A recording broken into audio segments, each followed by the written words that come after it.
the US to Canada. And today we have with us Christine Boyko-Head. You already heard the introduction from Nana about Christine. So Christine, the platform is yours.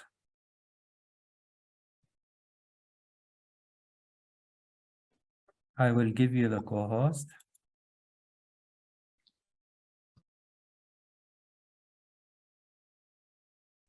There we go. Okay.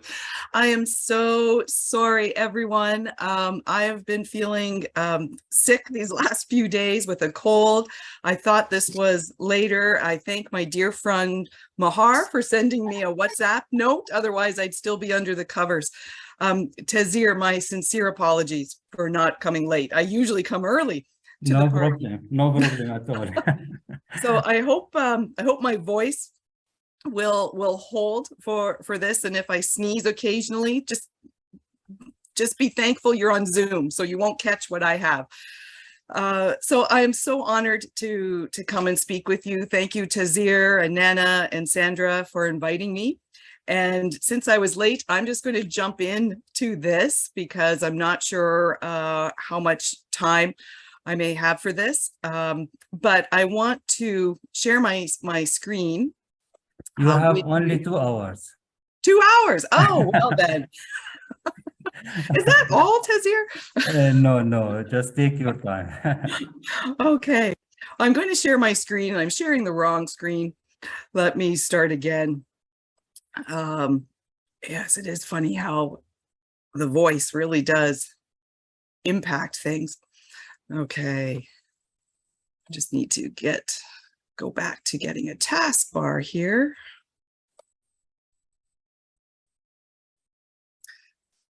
There we go. So I have been asked to speak about the Mind the Gap project, which, if Tazir had mentioned this in the introduction, I'm not sure. It was is a book that ICIE has published about a research project that I did with my dear colleague here in Canada, Glenys McQueen Fuentes. And so I don't work with gifted students. I work with all students because I'm at the post-secondary level. I teach at a college in Canada and have always done so. So we don't pull students out of the classroom like that. Everyone is integrated. It all depends on the courses that they pick in the program that they're in. So I really wish I would have heard the opening of Tazir's speech, because I think this is going to be right on point, because I'm also thinking about the challenges that we have to do in education. So looking at this picture, which way would you hang this in your office? And if you put it this way and someone walked in and they said, oh, that's the wrong way up, what would you think? Now, some of you may have seen this in the news recently in the last month. This actual painting is by Piet Mondrian, and it apparently has been hanging upside down for 77 years, and no one noticed until now. I don't even know if the way I've reoriented it is the right way, but imagine what else might be upside down. What else haven't we noticed that needs to be turned around? And what are the gaps between these colored stripes? What's in them? Do we even notice them, or does our eye go to the colored stripes and that takes our focus? So the idea of hanging things upside down, what is the right way to do something? And just to kind of get us started with that, I'd like to invite you to do an activity with me. Tazir knows I can never not do an activity with a group. So if you have a piece of paper and a pen, I invite you to just do a scribble on the page, thinking about your favorite musical instrument. So think about your favorite musical instrument or your favorite musical sound. Doesn't mean you have to play it, but take about 10 seconds to just have your hand flow around the page the way that sound moves. So you're just doing a scribble. And, you know, like I did here, if you can see just on the page, on the screen or on a piece of paper, and a scribble are random lines going in any direction. And if somebody wants to scribble on the screen, go ahead. That'd be kind of fun. So take about 10 seconds.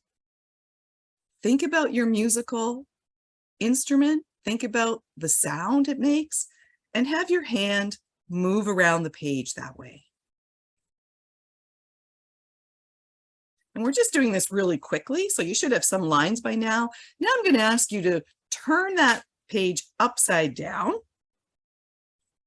And in the gaps of that scribble, I'd like you to come up with, beautiful, I'd like you to come up with some adjectives. So descriptive words for that sound. And so we're doing a brainstorming right now. Doesn't matter, there are no right or wrongs to the words, they're your words. Describe that sound. And put those words in the gaps. Try and get 5, 6, 10.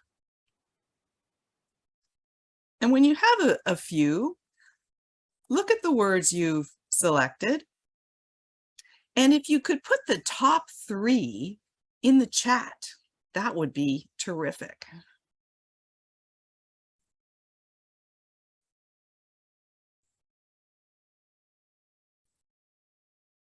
So you're looking for descriptive words of those sounds, and then put your top 3.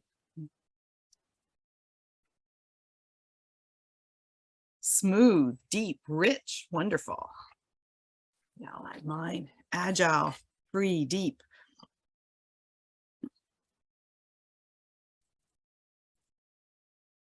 Soft, calm, deep, fluid, funny, fast, playful, pleasant, fast. Soft, country, comforting, agile, floating. These are great words. Deep, free, spontaneous, beautiful, comfortable, dreamer, accomplished, gentle, calm, soft, resilient, harmonious, relaxing, agile, free, floating, deep, funny, calm. All right, we've got some great words there. You can keep adding them if you like. So now that you put these words here, first, I'm going to say, I hope these words are what you will experience at the end of this session today. That when you walk away from this symposium, you'll feel a sense of calmness, a deepness, a happiness. You'll feel more resilient in your profession. You'll feel floating and free, like ready to conquer the world. I also want you to think about these words and how they might represent you, and how we could use this as a way of introducing ourselves to one another without knowing that what I was asking you to do was tell me about yourself. So I'm going to guess that Dr. Namir is probably a deep thinker as well as a happy person. So there's another way then we can use this.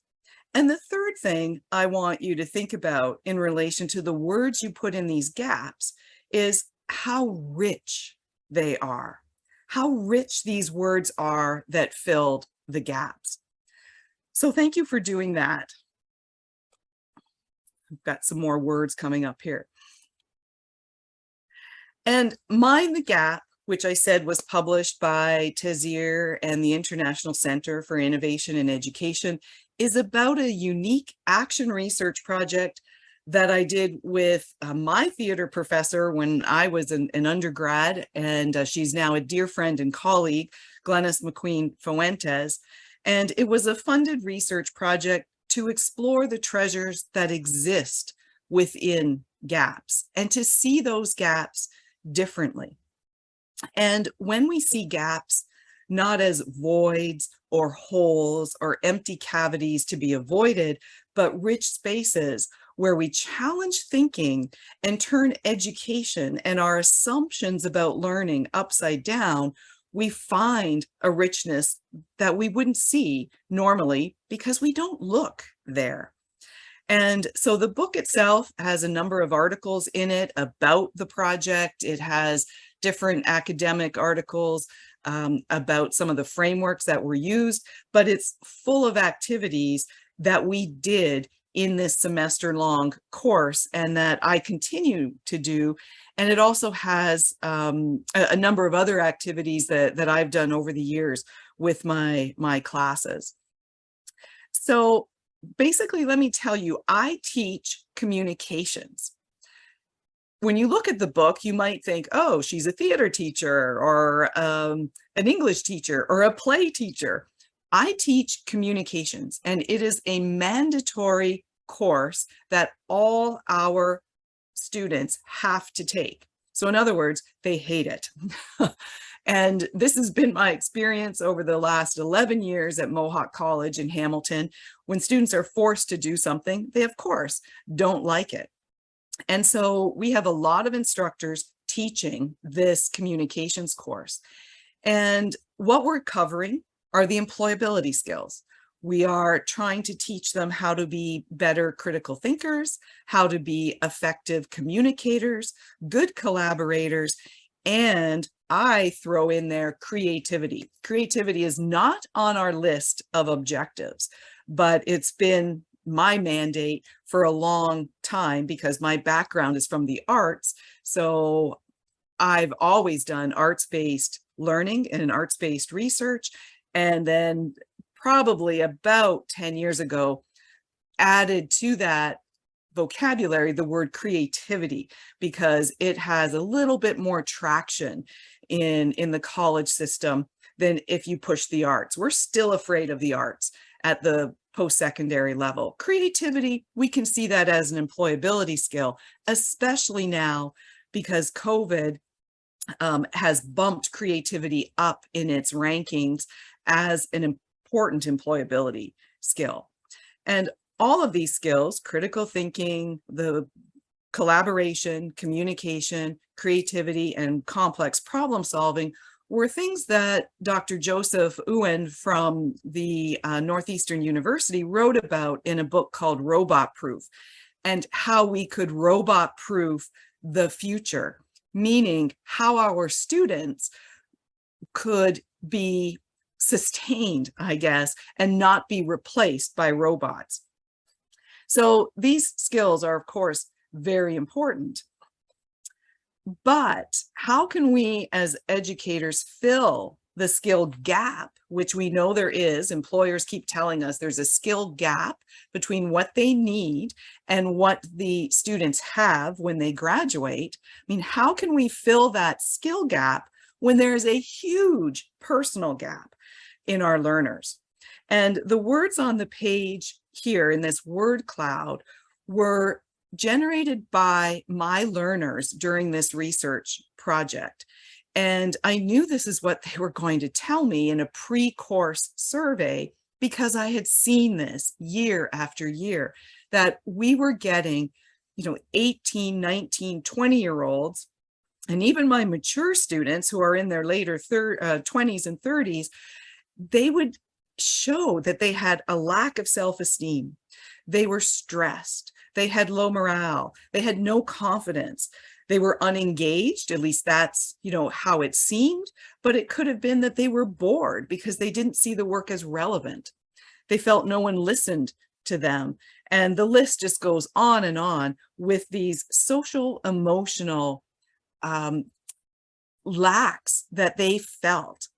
And somewhere along the way, this was reinforced in them. And our Mind the Gap project wanted to try and change that. We know from reports, and I'm sure you've seen it, that because of COVID, all of these things have just been more amplified.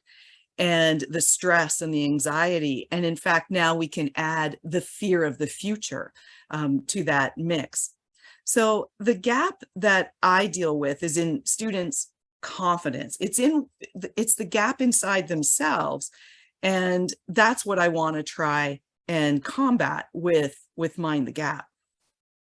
So the project and the book integrates art-based curriculum and creativity to build learner confidence, self-image, self-efficacy, definitely their voice. I want them to feel like they can be heard, and I want to help them to express themselves in a way that people will accept and listen to. And this all leads to leadership skills, of course. So in short, I want to decolonize the classroom and liberate all learners from the rigid thinking. And what that means is I invited them to re-story their narrative, to retell their narrative of what post-secondary education is for them. That means challenging their assumptions of what learning in higher ed should look like and feel like. And rather than tell you more about the project, I'm actually going to show you. So I'm going to stop sharing this screen, and I am going to, hopefully this will work. I will share a video. Go back here. Let me find it. There we go. And I'm going to share a video. Can you see this?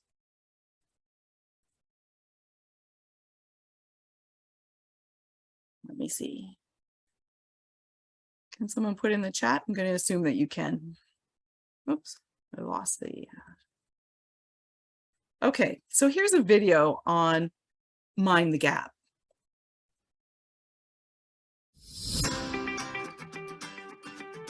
The Mind the Gap project approaches a typical communications course from the perspective of applied theater and art-based practices. We transformed the classroom from a lecture hall to a more collective, responsive experience.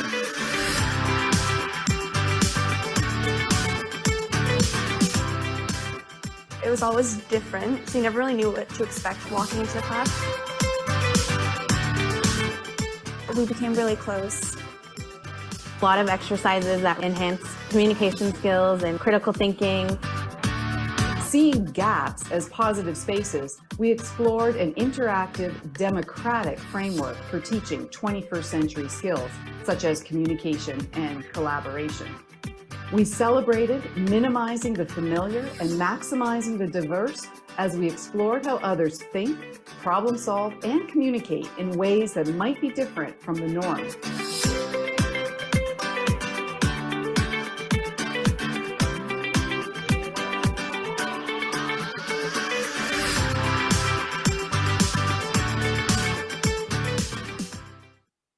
Okay, so that worked. I'm getting some messages here. Okay, let me go back to the PowerPoint now. So that was the Mind the Gap project. That lasted an entire semester. So for us, that went from September till December. And as I said, I use many of those activities still in my classroom.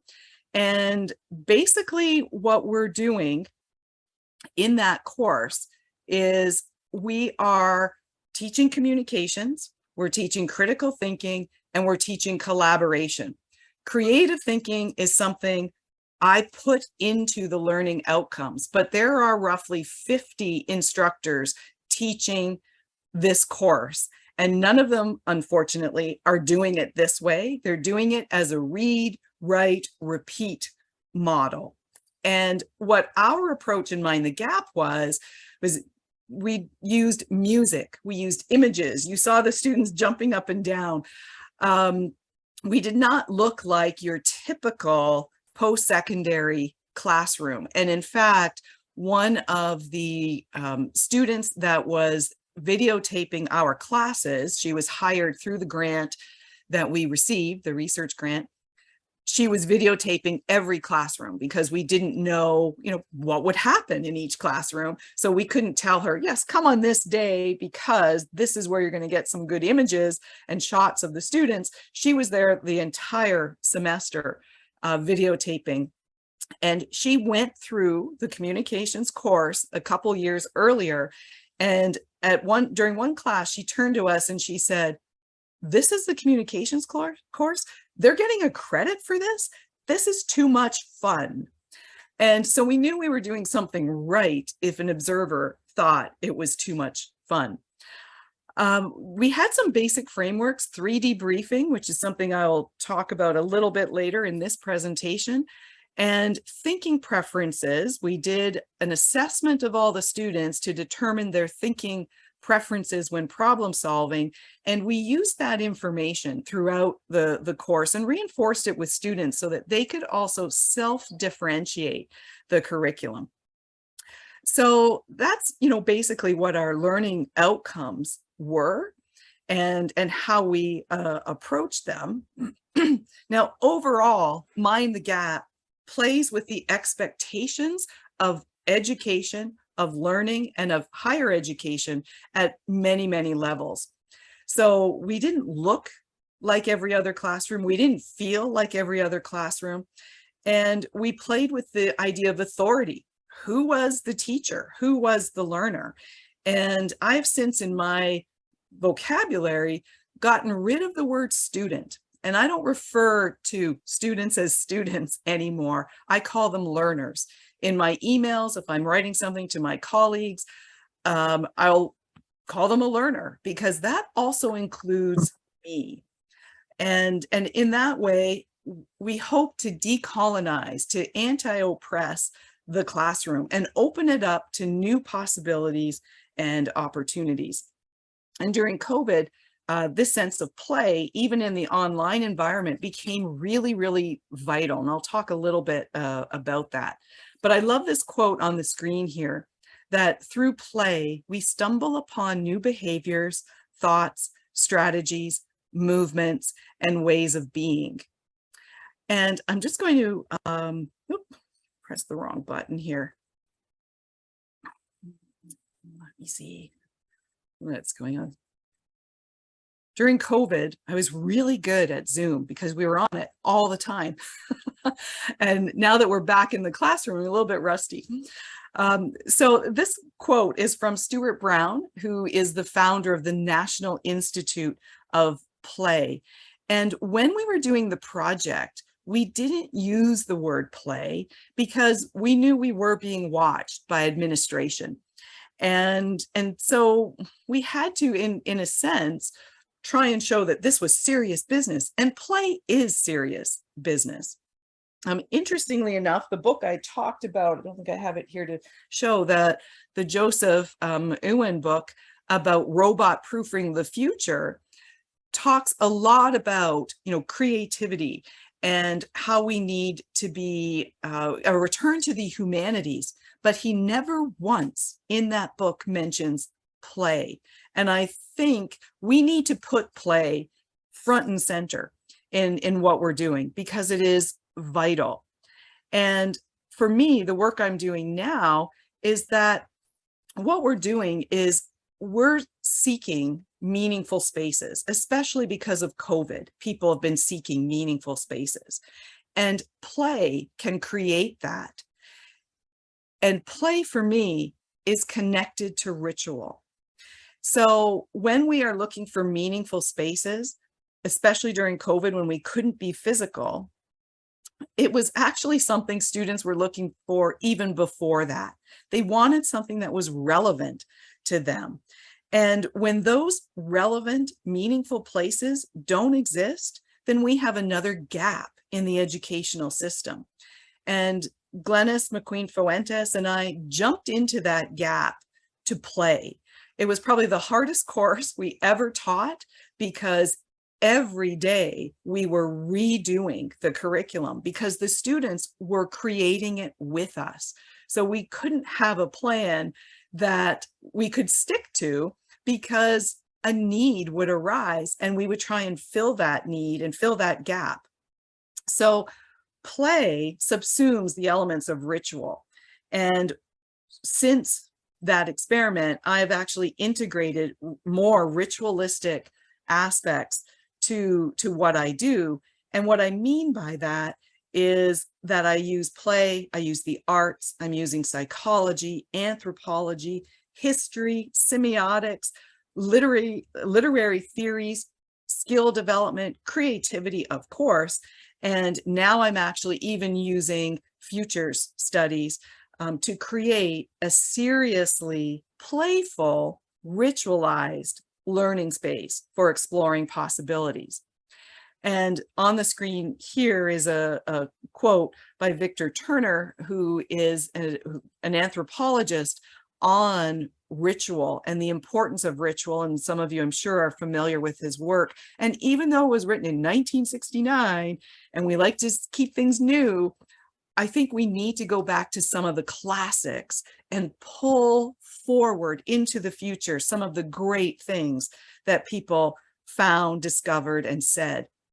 And this idea of rituals reveal the values at their deepest level is really, really important. And people reveal in rituals what moves them most. So let me talk now to how I've ritualized learning spaces, because I think you can do this as well. So during COVID, nobody wanted to be online. We know that. But when I started a session, I never said that. I actually opened sessions by saying, I'm so glad to be here. And that set the tone that this was going to be a special online space. It wasn't a regret. It wasn't an apology. It was an exciting place to be. And I was so glad people joined me on that space. I also played music, and I also had a visual image up on the screen because I allowed students to come in before I did. And that was so that they could talk before the teacher showed up if they wanted to.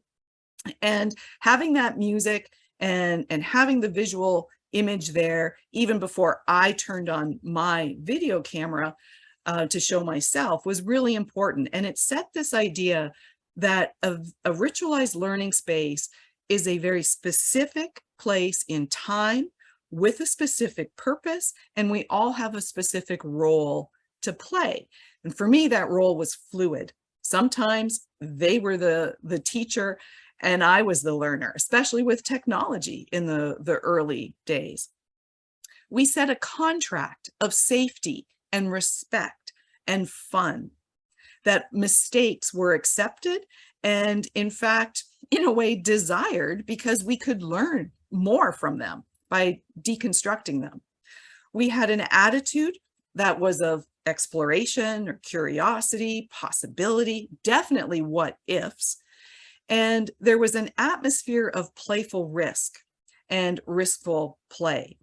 And this created energy because you didn't know what was going to happen, much like in the face-to-face classroom in that video. The one student said they never knew what to expect. And I actually have had students say to me, that's why they come to class, because they never know what's going to happen. And so they don't want to miss it. It's like they don't want to miss the party. And then, of course, front and center for my entire teaching career, and probably yours as well, has been this sense of belonging. We want to create a community. You did it in the chat during Dr. Phelps' speech, where people were saying they'd like to have a WhatsApp group form. You were forming community, and that is so important in learning. And can we say that about all our classes? At the higher education level, I'm not so sure that we can. I'm not going to go over this slide. I can send a copy to Tazir and he can distribute it to you. It's something that that I came up with just to show the pathway of what's happening when you are ritualizing the learning space. And, you know, you're clarifying and amplifying the purpose so that, again, it's reinforcing what I said in the last slide, that this is a special place to be. And I thank you so much for coming. We're exploring and then, of course, building community, building energy until finally, and to me, this again has been a shift. I told you I teach communications, I teach collaboration. And right now, I've come to the realization that's not enough anymore. We need to put adjectives in front of those skills, and we need to teach empathetic communication. Anybody can communicate, but can we communicate empathetically with one another? We can collaborate, and we know that people do it poorly most of the time. So maybe we need to put that adjective of equitable collaboration. Let's collaborate fairly, understanding people's strengths and their gaps so that we don't jump to conclusions and assumptions. And we need to be critical thinkers, but creative critical thinkers, as well as ethical critical thinkers and ethical creative thinkers as well. And I think we need that special word in front of these skills now. It's not enough to have just those skills. We have to be responsible and ethical to each other in the world. So here's the result of our course. So at the end, this is the word cloud that is based on what the students wrote in their post-survey responses.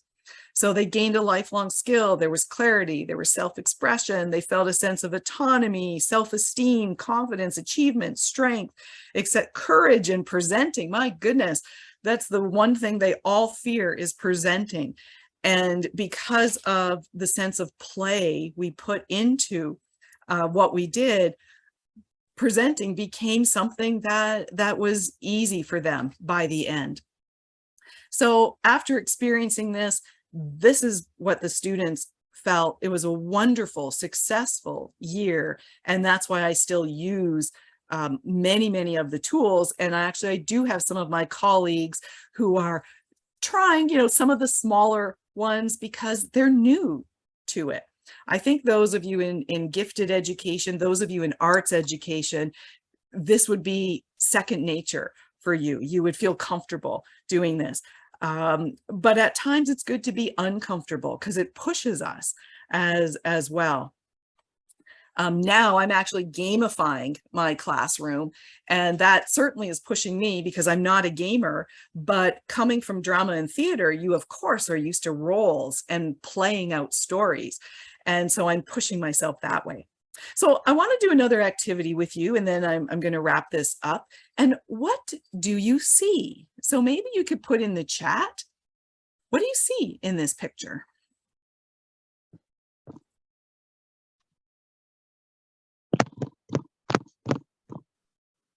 If anyone wants to come off mute, they can do that too. We don't have to chat.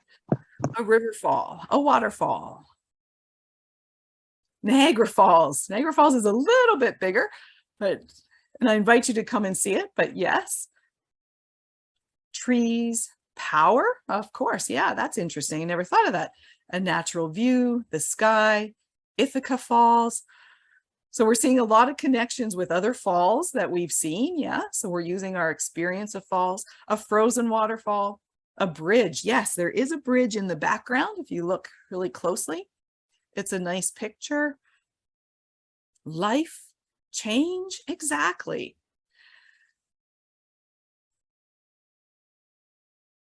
So let's see here. Oops. There should be, there we go. So now I'm going to ask you, what do you see?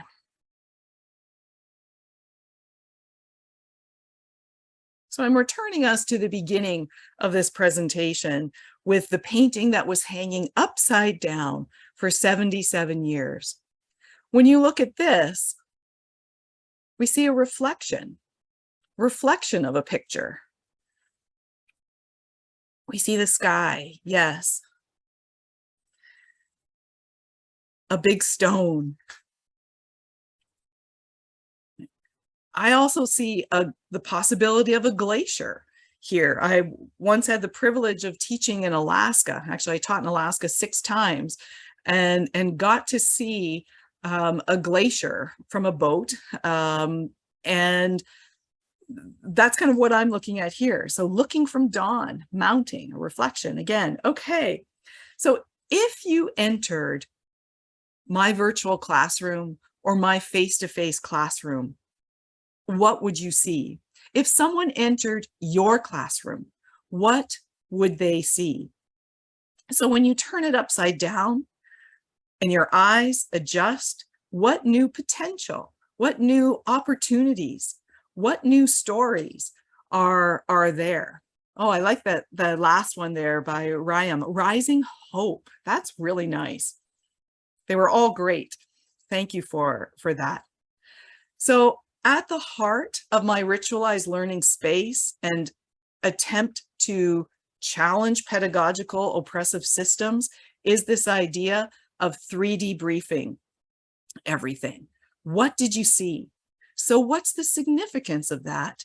And now what did you learn? Or now what actions can we do in the future? We've got some other great ones. Vacuum cleaner for water, imaginative scenario and scenery. Yeah, so this 3D briefing is something that is in the book. I've done talks through Tazir on it because it's really, really crucial to turning everything into a reward. It minimizes the risk because even if things failed, if you wouldn't have put anything in the chat, I still could have turned this into a learning activity by saying, now what would I do differently next time? Or now what did I learn about the fact that no one put things in the chat? So even though we may think that some things are failures and flops, when you go through this, what, so what, now what, the now what goes to the future. It goes to what did we learn from this and what could we change? So we have to turn the system, the educational system, on its head and be daring in our approaches, challenge things, because the system is not creative. Systems are not creative. It's the people within them that are, and that means you and me. We make it creative. So we have evolved to be creative, as Joseph Ayuan says, but we need to keep evolving, and we need to make sure our classrooms and our education system evolves as well. So one final activity for you, and you might want to take this with you and think about it. What if we turned our classroom upside down? What would it look like? What, in fact, could you do in your classroom that you could turn upside down, inside out?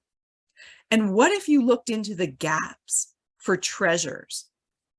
What would you find there? And I just want to make a comment about, in Connie's presentation, she had pictures of school desks. And I did a little research about the school desk. And do you know, it has not changed very much at all. They might have, different twists and turns to the tabletop, but they still are hard surfaces. They still keep you upright, your feet on the floor, your back straight. They're facing in one direction. The chairs don't swivel all the way around. Can we change the concept of the desk? And what would that do to education? How would it change the relationship to learning? And with that, I'm just going to leave you with this question. What if we turn things upside down? So thank you very much. And if you have any questions or comments, I'll put my email in the chat because I don't have a slide with that information on. But let me stop sharing here and turn it back to you. Thank you so much for listening. Thank you so much, Christine Boyko-Head, for this impressive, interesting, and inspiring talk. And I don't have that much comments, but I assure you that in most of the educational systems around the world, if they follow your suggestion at the last slide, they will be fired next morning. Sorry for that. Because, decision makers and people who are running rigid educational systems, they are not believing in gifted education or how could we promote creative thinking as you do. And by the end of the day, when we think about the outcomes, we need the critical thinkers and knowledge producers. Well, I do have to say, I see that Glenys McQueen Fuentes is on the call, and you're absolutely right, Tazir. You have to know your environment and you have to know how safe you are to do things. However, I must say, when Glennis and I were pushing the system, and we really were pushing the system, we actually leveraged the fact that the International Center for Innovation and Education was on our side. And because our administrators had no idea who you were, because you're right, they're not that creative, they don't follow creativity, they just thought, oh, okay, we better back off a little bit because this wonderful institution from Europe is supporting them. So we were able to leverage that in kind of a sneaky way. So sometimes it takes being subversive, but you are absolutely right. It's easy to say things when we live in Canada, in a privileged country where we're protected by unions, and it's very hard to be fired in Canada. It's not even the same in the United States. I had teachers that could be fired between weekends that I was teaching with them. So you do need to keep yourself safe, but think about maybe there are ways, little ways that you can do things. True.